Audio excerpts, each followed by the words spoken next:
What's going on, guys? It's Z back here once again with another review, and today I bring you the 2021 AMG GLE 53 Coupe. I'm going to be doing a brief walk around, start it up, and then get it out on the road for a test drive, and then share my thoughts and opinions on this particular car. So let's get started. The GLE has actually been around for quite some time. It started in 2016 with the GLE 450 AMG Coupe, and personally I think that car was kind of confused in its identity. It was sort of an AMG and not really an AMG. It had the AMG body style, the AMG look, but it didn't really have the overall AMG driving feel once you were out on the road. New for 2021, we have a very aggressive grille, LED daytime running lights, as well as LED headlamps for optimal visibility at night and to be seen during the day. The wheels are 22-inch multi-spoke, and as you can see,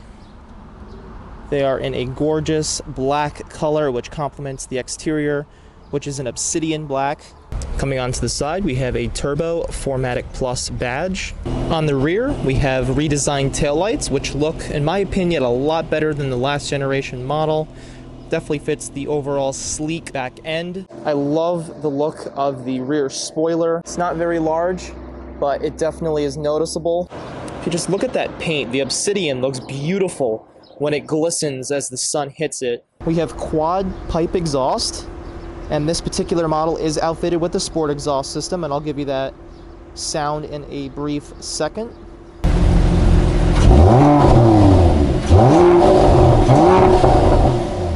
Now, if you don't already know this, what makes the GLE a coupe is the slope roofline. So most of the time, coupes are referred to coupes because they have two doors. Well, with the new luxury SUV segment that BMW sort of spearheaded back in the day, with the X6 coupe, any vehicle with a sloping roofline in the back is now somehow considered a coupe. Let's go check out the interior.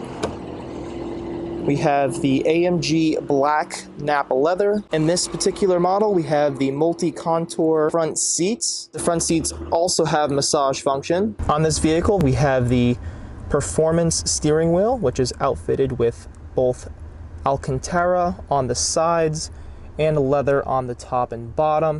The digital gauge cluster is actually very responsive. For those of you who are unfamiliar with any of the new Mercedes-Benz interfaces, the MBUX is now what they are calling it. The entire screen right here is an actual touch screen, so you could scroll through it with your hand. You can also talk to the car. Hey, Mercedes. How can I help? Turn the lighting on the interior to green. Okay, I'm changing the color. And you can't see it at the moment, but the interior ambient lighting actually just turned green. You could do various types of commands for the MBUX system. It's pretty much like Siri, but in a car, which is actually really cool. I can also tell her to turn the temperature down. I can even tell her that the interior is kind of warm, and she'll actually lower the temperature. You could tell her to open the sunroof. Various commands you would expect to be able to complete. You could just honestly talk to the car and it'll do it for you, which is really, really cool. In addition to being a touch screen, you also have down here the touch pad, which is pretty much just a trackpad you would find on a laptop. I love the ability to be able to select from right here the different driving settings. So I can just select from individual to slippery, comfort, sport, and then Sport Plus. And you can't really hear it at the moment, but when I just selected Sport Plus, the car got a little bit louder, and I could sort of feel the engine revving up as it prepares for a high-performance drive. You also have these really premium paddles. It says up and down on the left and right. I love the way they feel when you click them. Gives you just a brief feedback. Not very loud, but I just love the way that they feel. They are, I think this is brushed aluminum, and they have sort of a weight to them when you push them in. They're not cheaply made, they're not plastic. They feel really good in your hands. We have a Burmester surround sound system. It sounds phenomenal. The highs, the lows, the mids. Mercedes-Benz knows how to partner with a great audio company, and they have put Burmester or Burmeister into all of their cars. On your steering wheel, you also have the ability to control the screen. So in addition to being able to do a touch screen and then having the touchpad down in the center and using your voice, you can also control the screen, the center screen, with the steering wheel. So this isn't a wheel, this is actually just a little touch area here on the steering wheel. I don't know if you could see it. It's just a touch sensitive area, and I'm able to just lightly scroll up and down on it, left and right, and control the center screen. And then obviously you have the ability to control the volume here, which is a turning wheel, and then you have little rocker buttons on the left-hand sides here. On the left, we also have another ability to control, but in this case, it is the center screen here. So I can go through all different options depending on what I want my screens to show.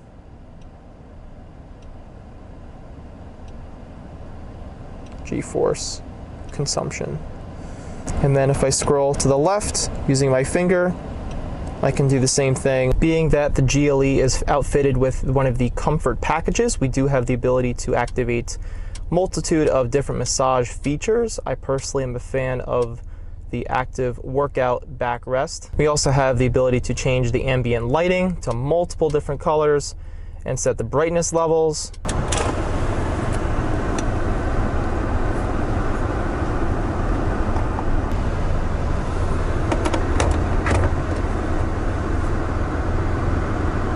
We also have a center console storage system, which is actually pretty deep, surprisingly.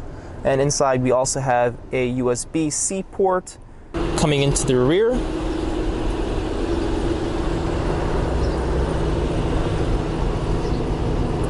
Being a coupe, you will have limited headroom, so if you are a tall person, the back seat probably isn't the best for you. The rear seat room also is a few inches shorter than the outgoing GLE normal standard model. So I'm 5'8¼ on a good day, give or take, and I have plenty of footroom back here.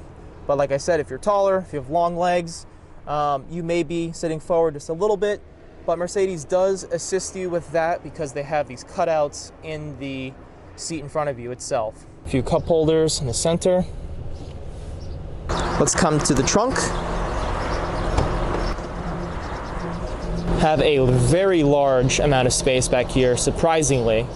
I was surprised myself when I saw how much space was back here for being a coupe. We have our privacy shade, which we could fold up for now so you could see back here. Being the way that Mercedes has designed the rear seats, you could fold all three of them down, you could fold just two of them down, you could fold just the middle down. They've made it very versatile for your utilitarian needs. Left-hand side here, first aid kit with some storage. On the right-hand side, we have the ability to rise and lower the vehicle. So if you have, I don't know, something that is pretty heavy and you can't quite lift it up into the height of the vehicle, just hit the button and it'll slowly lower.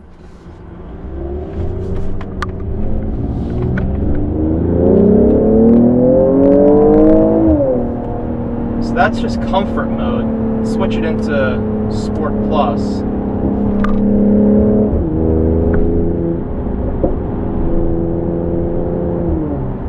You could probably hear the exhaust note.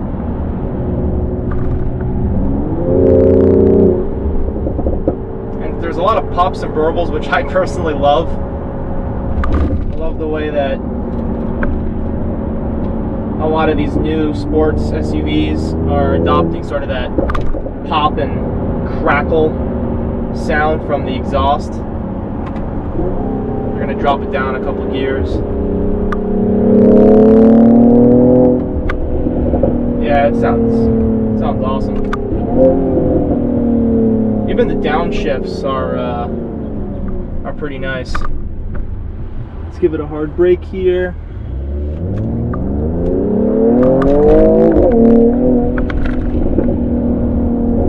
The acceleration from a standstill is actually pretty violent when you're in first gear. If you're manually using the paddles, it feels really great. When you put it into comfort, it's actually really quiet, as you would expect.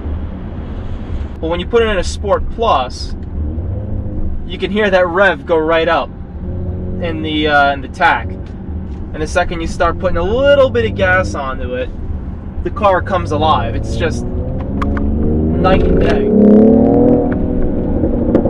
It sounds awesome. It's really cool. That's why I love this car so much, because you get the best of both worlds. You get that menacing AMG roar when you switch it into Sport or Sport Plus, and you get that great driving characteristic of a sports car, and you feel it. You feel it in your hands, you hear it, it's all sensory.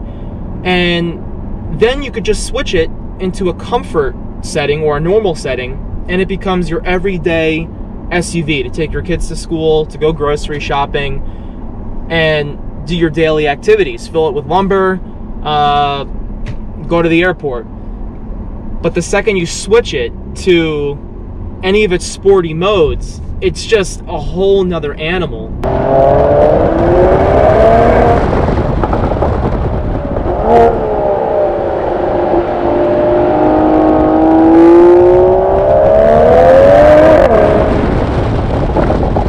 And you would never really expect that for being such a giant, heavy SUV that this car is. The power output from the 6 cylinders, the bi-turbo V6, putting out over 384 pound-feet of torque and 430 horsepower. I mean, you really can't complain about this car.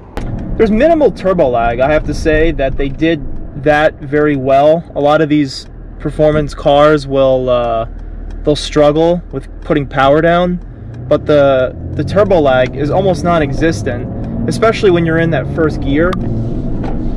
Thank you guys so much for tuning into this video. If you liked it, give me a thumbs up and hit that subscribe button for all new content coming at you weekly. Leave a comment below if you see yourself driving this car and if you think that it's worth the money in comparison to all the other competitors out there. Thank you so much, guys, and I'll see you in the next video.